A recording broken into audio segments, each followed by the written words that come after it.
نے فرعون جیسے ظالم اور جابر انسان سے جو انا ربکم الاعلی کا دعویٰ کرتا تھا کہ میں تمہارا سب سے بڑا رب ہوں، تمہارا خدا ہوں، اور لوگ اس کی پوجا اور پرستش کیا کرتے تھے، اس کے سامنے اپنے ماتھے کو ٹیکا کرتے تھے، اپنی زمین نیاز کو خم کیا کرتے تھے، وہ اپنے آپ کو سب سے بڑا خدا کہتا تھا،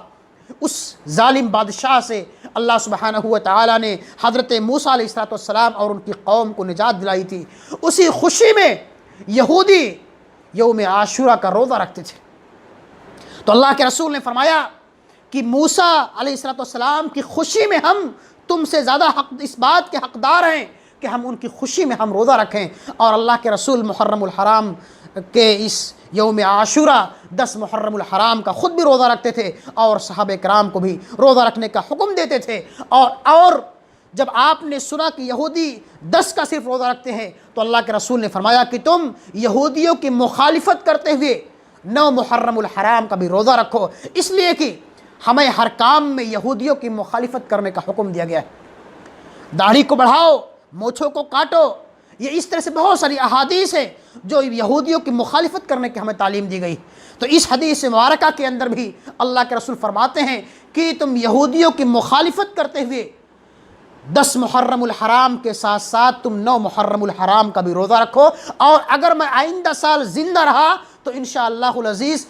10 محرم الحرام کے ساتھ ساتھ یوم عاشورہ کے ساتھ ساتھ 9ویں تاریخ کا بھی روزہ رکھوں گا۔ لیکن سوئے اتفاق اللہ کے رسول صلی اللہ علیہ وسلم کا اس سے پہلے انتقال ہو گیا اور آپ اس دنیا سے کوچ کر گئے۔ اس روزے کے متعلق اللہ کے رسول کا فرمان ہے کہ جو انسان خلوص الالہیت کے ساتھ رب العالمین کی رضا جوئی کی خاطر یوم عاشورہ کا روزہ رکھتا ہے تو اللہ اس کے 1 سال کے پچھلے گناہوں کو معاف کر دیتا ہے، 1 سال کے پچھلے گناہوں کو معاف کر دیتا ہے۔ اسی طرح سے عرفہ کے روزے کے متعلق اللہ کے رسول فرماتے ہیں کہ جو انسان 9 ذی الحجہ کا روزہ رکھتا ہے تو ایسے لوگوں کے رب العالمین 2 سال کے گناہوں کو معاف کر دیتا ہے، ایک آئندہ سال کے اور ایک پچھلے سال کے۔ تو اسی طرح سے اللہ کے رسول فرماتے ہیں کہ جو بندہ اخلاص الالہیت کے ساتھ یوم عاشورہ کا اور 9ویں محرم الحرام کا روزہ رکھے گا تو مجھے امید ہے کہ اللہ سبحانہ و تعالیٰ اس کے 1 سال کے پچھلے گناہوں کو معاف کر دے گا۔ اس لیے ہم مسلمانوں کو، ہم نوجوانوں کو خصوصیت کے ساتھ اگر ہم چاہتے ہیں کہ رب العالمین ہمارے 1 سال کے پچھلے گناہوں کو معاف کر دے تو ہمیں اس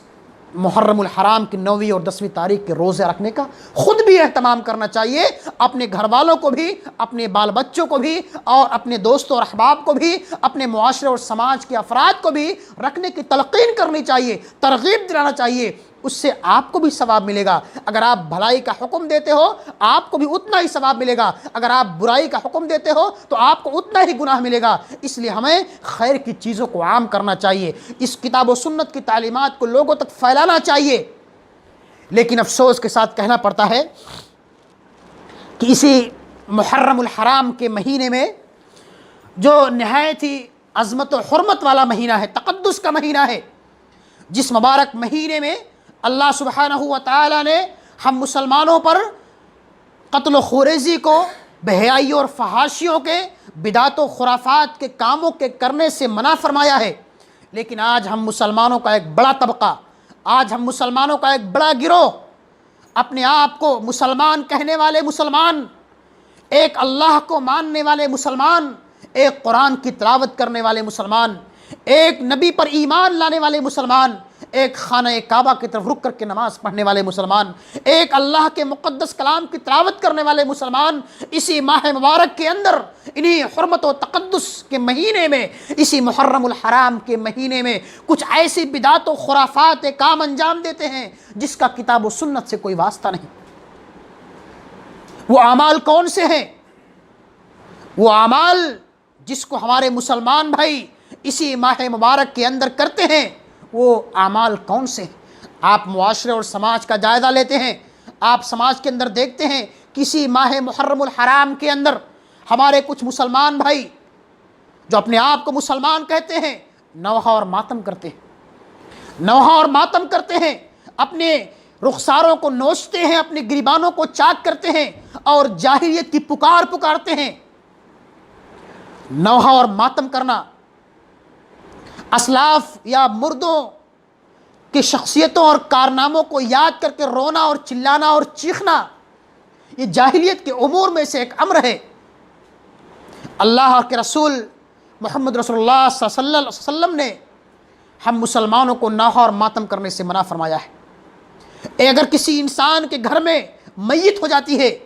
اگر ہمارا کوئی قریبی انتقال کر جاتا ہے تو زیادہ سے زیادہ 3 دن سے زیادہ کوئی سوگ نہیں منا سکتا، الا یہ کہ کسی عورت کا شوہر مر جائے تو اس کو 4 مہینے 10 دن اس کو عدت میں رہنا ہے۔ اس کے علاوہ کسی انسان کے لیے یہ لازم نہیں ہے، کسی انسان کے لیے یہ جائز نہیں ہے کہ وہ 3 دن سے زیادہ سوگ منائے، نوحہ اور ماتم کرے۔ اللہ کے رسول نے فرمایا تھا کہ 4 فی امتی من امر الجاہلیہ لا یترکونہن، میری امت میں 4 ایسی چیزیں ہیں جس کو میری امت کبھی چھوڑے گی نہیں، اپنے جو ہے نسب اور حسب پر فخر کرے گی۔ یہ امت اپنے حسب اور نسب پر فخر کرے گی، دوسروں پر جتلائے گی، اسی طرح سے نوحہ اور ماتم کرے گی۔ یہ نوحہ اور ماتم کرنا یہ جاہلیت کے امور میں سے ایک امر ہے۔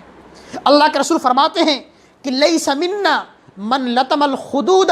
وشق الجیوب ودعا بدعوى الجاہلیہ، ایسا انسان ہماری امت میں سے نہیں ہے، دین اسلام سے، شریعت مطہرہ سے اس کا کوئی واسطہ اور نہیں ہے، جو انسان گریبانوں کو چاک کرے، رخساروں کو نوچے اور جاہلیت کی پکارے۔ صحیح بخاری کی روایت ہے کہ لیس منا من لطم الخدود وشق الجیوب ودعا بدعوى الجاہلیہ، جو جاہلیت کی پکارے، نوحہ اور ماتم کرے، ایسے انسان کا چاہے وہ مرد ہو یا عورت ہو اس دین اسلام سے کوئی واسطہ نہیں، اس لیے کہ اللہ کے رسول نے فرما دیا ہے کہ نوحہ اور ماتم کرنا حرام ہے، دین اسلام کے اندر جائز نہیں ہے۔ تو ہمیں چاہیے کہ ہم نوحہ اور ماتم کرنے سے اپنے آپ کو بچائیں۔ اگر ہماری گھروں کی مائیں اور بہنیں اس طرح کے خرافات کے کام انجام دیتی ہیں تو ہمارا یہ فریضہ اور ذمہ داری ہے کہ ہم اپنے گھروں کی اصلاح کریں، اپنی بہن بیٹیوں کو، اپنی ماں اور بہنوں کو سمجھائیں کہ اسلام کا طریقہ نہیں ہے۔ اسلام کو تو ہمیں اچھے کام کرنے کا حکم دیتا ہے، نماز پڑھنے کا حکم دیتا ہے، روزہ رکھنے کا حکم دیتا ہے کہ آپ اس ماہ مبارک کے اندر کثرت سے روزوں کا اہتمام کرو۔ اللہ کے رسول روزوں کا اہتمام کرتے تھے، صحابہ کرام 5 وقتہ نمازوں کے ساتھ ساتھ کثرت سے نوافل کا بھی اہتمام کرتے تھے، اور راتوں کو اٹھ کر کے تہجد گزاری کیا کرتے تھے۔ یہ اچھے اعمال ہیں، آپ اس کا اہتمام کرو۔ نوحہ اور ماتم کرنا یہ اسلام کے اندر جائز نہیں۔ نوحہ اور ماتم ہمارے جو سماج کے لوگ، معاشرے کے لوگ کرتے ہیں، وہ کس بیس پہ کرتے ہیں؟ ان کے پاس کیا ثبوت ہے، کیا پروف ہے؟ دراصل وہ حضرت حسین رضی اللہ تعالیٰ عنہ کے غم میں، جو اللہ کے رسول جناب محمد رسول اللہ صلی اللہ علیہ وسلم کے نواسے ہیں، حضرت علی رضی اللہ تعالیٰ عنہ اور حضرت فاطمہ الزہرا رضی اللہ تعالیٰ عنہ کے صاحبزادے ہیں، ان کی وفات کے غم میں، ان کی شہادت کے غم میں یہ واویلا مچاتے ہیں، یہ خرافات کام انجام دیتے ہیں، یہ نوحہ اور ماتم کرتے ہیں۔ میرے بھائیوں، حضرت حسین رضی اللہ تعالیٰ عنہ کو یقیناً کربلا کے میدان میں سن 61 ہجری میں نہایت ہی ظالمانہ طور پر، المناک طور پر ان کو شہید کیا گیا۔ اس کا غم ہمیں بھی ہے، ہم امت محمدیہ کو، ہم اہل سنت والجماعت کو، ہم مسلک اہل حدیث کے ماننے والوں کو بھی اس بات کا غم ہے کہ حضرت حسین رضی اللہ تعالیٰ عنہ کو، جو اللہ کے رسول کے چہیتے تھے اور جنت کے اندر نوجوانوں کے سردار ہیں، جن کے بارے میں اللہ کے رسول نے فرمایا تھا کہ یہ جنت کے اندر نوجوانوں کے سردار ہیں، ان کو کربلا کے میدان میں نہایت ہی ظالمانہ طور پر شہید کیا گیا۔ ہمیں بھی اس کا غم ہے، لیکن ان کی شہادت کا واقعہ کس سن میں آتا ہے؟ سن 61 ہجری میں ہوتا ہے۔ سن 61 ہجری میں حضرت حسین رضی اللہ تعالیٰ عنہ کو کربلا کے میدان میں شہید کیا جاتا ہے، اور اللہ رب العالمین نے اس دین اسلام کو سن 11 ہجری میں، اللہ کے رسول کی وفات سن 11 ہجری میں ہوتی ہے۔ اللہ کے رسول جناب محمد رسول اللہ صلی اللہ علیہ وسلم جب مقام عرفات میں تھے، اپنے حج کے درمیان اللہ رب العالمین نے آسمان سے وہی نازل فرمائی کہ الیوم اکملت لکم دینکم، وَأَتْمَمْتُ عَلَيْكُمْ نِعْمَتِي وَرَضِيتُ لَكُمُ الْإِسْلَامَ دِينًا، اے محمد آج کے دن میں نے اس دین اسلام کو کامل اور مکمل کر دیا ہے، پورا کر دیا ہے۔ اب اس دین کے اندر نہ تو کسی طرح کی کمی ہو سکتی ہے اور نہ زیادتی ہو سکتی ہے۔ اگر کوئی انسان اس دین اسلام کے اندر، شریعت مطہرہ کے اندر کوئی ایسا عمل، چاہے وہ ثواب